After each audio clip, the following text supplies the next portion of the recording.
राजकुमार सिंह। मैं आज जीएसटी के बहुत ही इंपॉर्टेंट टॉपिक ई इनवॉइस के बारे में बात करने जा रहा हूँ।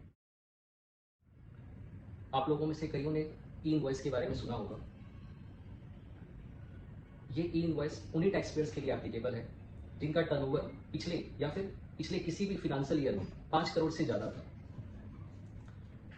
टैक्स पेयर्स को आईआरपी पोर्टल पे पहले रजिस्टर्ड होना होता है और फिर उनके B2B special economic zone, deemed export category या फिर एक्सपोर्ट कैटेगरी के अगर कस्टमर होते हैं तो उनके जो भी वो invoice, debit note, credit note during the month या ड्यूरिंग द पीरियड वो जनरेट कर रहे हैं, अपने कस्टमर को इशू करके दे रहे हैं, उन्हीं का उनको ई इनवॉइस जनरेट करना है। ये ई इनवॉइस जनरेट होता है आईआरपी पोर्टल से। कई कस्टमर्स, कई टैक्स पेयर्स ई इनवॉइस अलग अलग सॉफ्टवेयर से जनरेट करते हैं। मोस्ट ऑफ ऑल लोग टैली, प्राइम या फिर अलग अलग बिलिंग सॉफ्टवेयर के जरिए ई इनवॉइस जनरेट करते हैं।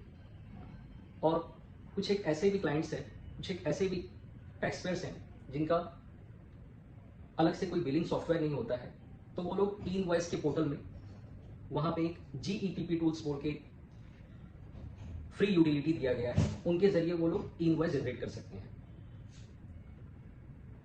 अब कई जनों को ये समस्या होता है कि भाई जब हम इनवॉइस दे रहे हैं अपने कस्टमर को, इसका पैसा भी हम जमा कर रहे हैं सरकार के खाते में, तो फिर हम ई इनवॉइस का कंप्लायंस अलग से क्यों करें, और अगर ना करें तो इसका क्या दिक्कत होगा उन्हें। तो हम सबसे पहले आप लोगों को ये बता देते हैं कि अगर आप ई इनवॉइस जनरेट नहीं करते हैं तो इसके अगेंस्ट में एक बहुत बड़ा कंसिक्वेंसेस टैक्स पेयर्स को बियर करना पड़ेगा। जैसे कि अगर वो ई इनवॉइस जनरेट नहीं करते हैं तो मिनिमम पेनल्टी पर इनवॉइस पे 10,000 का होता है, जो कि maximum 100% of the tax amount तक जा सकता है। जितना भी टैक्स उसमें जुड़ा है उस इनवॉइस से संबंधित, उतना तक वो पेनल्टी इंक्रीज हो सकता है।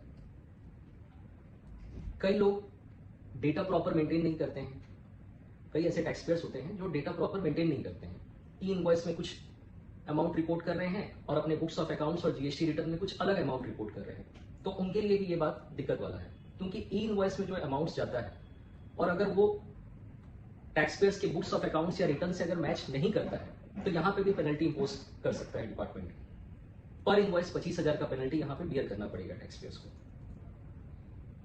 अगर कोई इनवॉइस में गलती अगर हो जाता है तो टैक्स पेयर चाहे तो 24 घंटे के अंदर ई इनवॉइस को कैंसिल कर सकता है। मॉडिफाई करने का अभी भी कोई दूसरा उपाय नहीं दिया गया है जीएसटी पोर्टल में, ई इनवॉइस पोर्टल में। इसके अलावा ई इनवॉइस जनरेट करने का जो टाइम लिमिट रखा गया है एज पर द लॉ, वो 7 डेज का है। जिस भी टैक्स पेयर का टर्नओवर पिछले साल या अभी तक 100 करोड़ क्रॉस नहीं किया है, उनके लिए 7 दिन का ये टाइम लिमिट रखा गया है। 7 दिन के अंदर अंदर उनको ई इनवॉइस जनरेट करना मैंडेटरी है from the date of document. वो डॉक्यूमेंट इनवॉइस डेट भी हो सकता है, credit note, debit note date भी हो सकता है, बट ये जो 7 डेज का टाइम लिमिट रखा गया है ये ओनली फॉर इनवॉइस के लिए रखा गया है। और जो टैक्स पेयर 100 करोड़ से ज्यादा टर्नओवर इंक्रीज कर चुके हैं पिछले किसी भी फाइनेंशियल ईयर में, उनके लिए ये टाइम लिमिट 30 डेज का रखा गया है इंस्टेड ऑफ 7 डेज। और ये सभी डॉक्यूमेंट्स के लिए है, चाहे वो इनवॉइस हो, डेबिट नोट हो या फिर क्रेडिट नोट हो। मैं उम्मीद करता हूँ हमारे इस वीडियो से आप लोगों को कई सारे डिटेल्स प्रोवाइड हुए हैं जो आप लोगों के लिए अच्छे हैं। और अच्छी जानकारी के लिए आप हमारे इस चैनल को लाइक और जितने भी सोशल मीडिया पे हम लोग हैं वहाँ पे सब्सक्राइब करिएगा।